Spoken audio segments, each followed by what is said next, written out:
Good evening, everyone. Hope everyone's doing well. I might be in the near future. No, for context, these aren't for right now. Who said light snack? Shut up, you.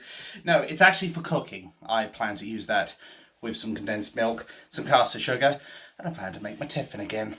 I know there's one particular viewer who's going to kill me because they have told me they thought I was smarter than this and that I shouldn't be reading all that propaganda from the Daily Mirror or the Daily Sun or the Daily Fail or whoever. Well, guess what? I had to fucking read another headline because now the mainstream media are doubling down and they're saying that the 53-year-old, and the context I believe the Daily Mirror used was the driver is a lovely family man. Obviously describing the 53-year-old. Even though the police have come out and categorically said, to be clear, the 53-year-old is not the driver. So, by saying that, the Daily Mirror, I believe it was, who put it out there, they are effectively assuming the 53-year-old was the driver. And since it's now been proven by the police, because they came out and said it effectively, basically this is libel and slander. Simple as that. They are slandering this white British man. But obviously our mainstream media have about as much spine as a bag of frogs. They have no backbone whatsoever. It's all very easy to go and attack old Whitey just because of the colour of their skin, which in and of itself is racism, because they obviously believe that, oh, there's white guilt and all that shit. But when it comes down to other ethnicities, other colours of skin, they are much more reluctant to do this. Just take a look at Axel Radaku Banana, and that's all the evidence you fucking need. But the fact that they're willing to go as far as to say this really does paint a very clear picture of how much contempt the mainstream media have. I'm sure Picasso could give you a few tips as well. Anyway, it does paint a very clear picture when you can see them clearly taking one side of the story, one picture, and then just going along with that narrative. Whereas it has been clearly shown that the man wrestled to the floor was not actually the person driving the vehicle. In fact, there are some speculative sources that are saying he may have even been the guy who tried to pull the fucking driver out. And this guy, on top of all this, was attacked by no less than 3 officers, wrestled to the ground, or pushed violently to the ground. One of them, a female, even decided to get a can of CS spray, no, not syrup like I'm carrying, and spray him while he's on the floor, practically being restrained, and at close range, point blank range, I'd go as far as saying. Now, I wonder how many of you have recalled that I actually did read out some fucking guidelines as far as when people can use CS spray is concerned. There were 4 particular points. First and foremost is it cannot be used at a range of less than 1 metre. The second is that it cannot be used in an enclosed space. The third is that it cannot be used on a person who is restrained or handcuffed. Very important for the officer. And I hope she's taking notes, because this deserves a disciplinary if nothing else. And the 4th point is you can't use it in a riot/crowd control situation, because there's the risk of, oh, you're trying to spray someone in front of you, but you might end up hitting some of the people around them or your fellow officers. But of course the mainstream media won't tell you this. You know the drill, folks, because say it with me. It doesn't suit the narrative. This on top of the fact when the police have also come out and said, don't expect us to release the ethnicity of every criminal. Well, the way I slice it, I think it's very fucking important when it comes down to a terrorist attack, because this is what it is, and I'm not going to have some bullshit from the police say, oh, we don't know that. Oh, we don't know it was a terrorist attack. No. The way I look at it, there is no way somebody drives a vehicle by accident into a group of people that was celebrating their victory against whoever the fuck it is, There is no shot you're going to tell me they did that by accident and that this wasn't a terroristically motivated attack. No fucking chance. As I said, I won't be surprised if Keir the traitor Starmer's stormtroopers try to kick my front door down. But here's the truth. Article 10 of the Human Rights Act. I have every right to say what I have to say as long as I don't incite violence or terrorism. Get fucked. That's the way I look at it. I could say, fuck the king. I could say, fuck the government. I could say, fuck the police. It may not be very tasteful, and I'm sure I'll get a load of grief from a certain family member who tried to tell me to take down a video when I said this shit.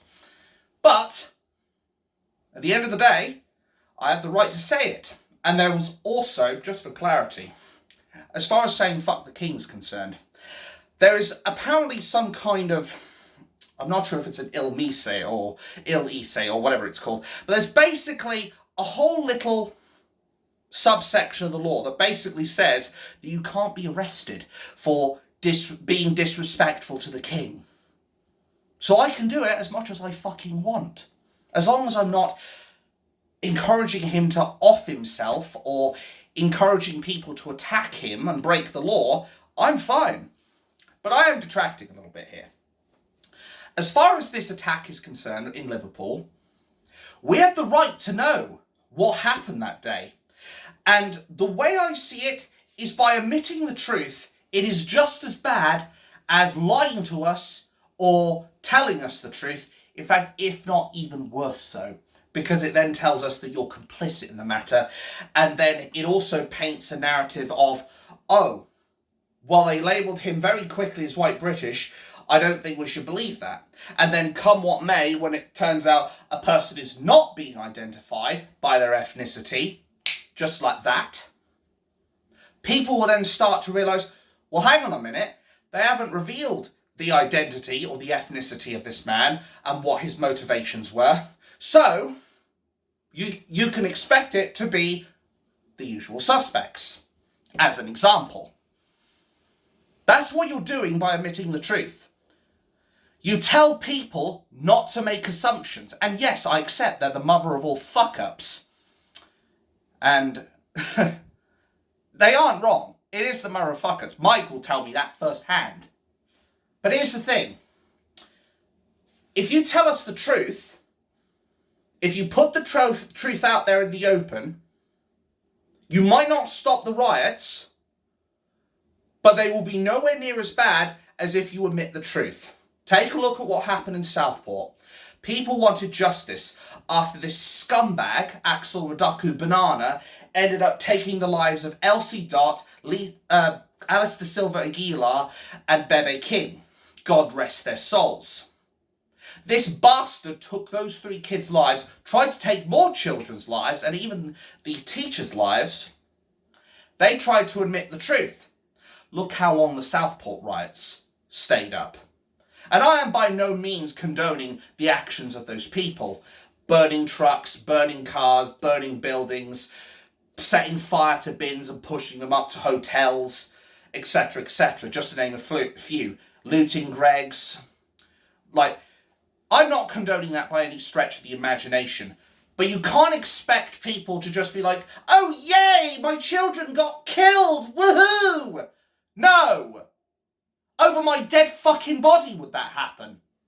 If my kids were killed, if I had any, who said I'm carrying 2? Shut up, you. If I had kids and I found out they had just been killed by this scumbag, I would be out for blood. I would be out for fucking blood. Probably the killer's blood. But it doesn't change the fact that I'd be quite rightly pissed off because my kids have been butchered now on the back of basically negligence and incompetence. Remember, Prevent had the opportunity to prevent this from happening. And yet, they did nothing. Of course, it doesn't change the fact that Keir the traitor Starmer then tried to hide his identity, but you saw what happened with the Southport riots. And then they tried to blame Tommy Robinson, even though he was actually categorically calling for calm and for people not to attack the police, not to go and loot Greggs, not to get violent. But the media won't tell you that, because that would go against everything they've been trying to paint as far as Tommy Robinson's concerned. And then you notice that smudge of red on their now destroyed painting, quite frankly. The truth is, I don't think the police are going to tell us the whole truth. I don't think they ever will. I don't think they've got the balls, whether up here or down there, or in my case both, to be able to tell us the truth about what happened in Liverpool. Likewise for the spineless two-tier media. They don't want to tell us what's happened. I think, devil's advocate, I know why they don't want to do it. They don't want another Southport. But the truth is, the longer you cover this up, the more likely a Southport is going to happen again. You may not like that, but it is better to nip it straight in the bud, rather than let a wound fester. What happens if you've got an infected arm? You've got like some kind of lesion here, or you've got some bacteria that's kind of infected like this bottom part of your arm. Are you going to sit there and let it then spread up to the whole of the arm? Or are you going to take a cleaver and cut the fucking thing off and prevent it from getting any further? That's the way to look at it. And right now, what they're doing is they're letting this wound fester. They're letting this wound fester, and it is going to affect them. It's going to eventually lead to more riots if they don't deal with this now. It will definitely be a situation where the riots will happen and their omission will exacerbate things. The people will then have this idea of, well, the police omitted the details, they must be complicit. Let's go fucking get them, boys. I don't want that. Nobody wants that. But that's the cold, bitter truth of what will happen if you don't tell us the fucking truth, Merseyside police. Because trust me right now, you do not want the British people taking over as far as your job is concerned. In the context of, if you don't do your job, they're going to come along and do it for you. And then you will wish you had told the truth. The bottom line is that this man, who is being described as a lovely family man, I mean, okay, it's not completely uncommon to have family people go out of their way with like some kind of fucking secret life or whatever, and then decide to do something completely crazy. I do accept that. But take a look at what happened with that 53-year-old guy, who they're claiming falsely in the Daily Mirror that they are basically the driver, when it's pretty much proven at this point that he was not the driver. That is slander. And I tell you what, if he takes you to court, you're cooked.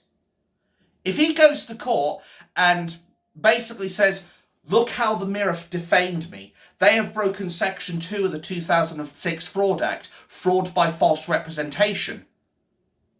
You're going to be looking at paying damages to this guy. Just like that. Do you want that? I personally do, because then it would teach you cunts a lesson, quite frankly. It would teach you such a fucking lesson to have you put in your place by an Indigenous member of the public. I would love nothing more than to see you cunts squirm in your own shit after libelously slandering this 53-year-old man. Because I think it's beyond doubt, in my humble opinion now, that he is not the fucking driver. Think about it. In the clip that they show of this man wrestled to the ground, you can even see another guy getting put on the back of that police van, head down, full surrounding of him with police officers so they can't get to him. Would they do that if it was this 53-year-old man? Like fuck, would they? They'd throw him to the wolves. You think your lies are going to get you through this, mainstream media, Merseyside police, Keir the traitor Starmer? They won't. They'll expose you for what you are. And to quote from a very famous children's film, sometimes it's better out than in. The The truth, that is.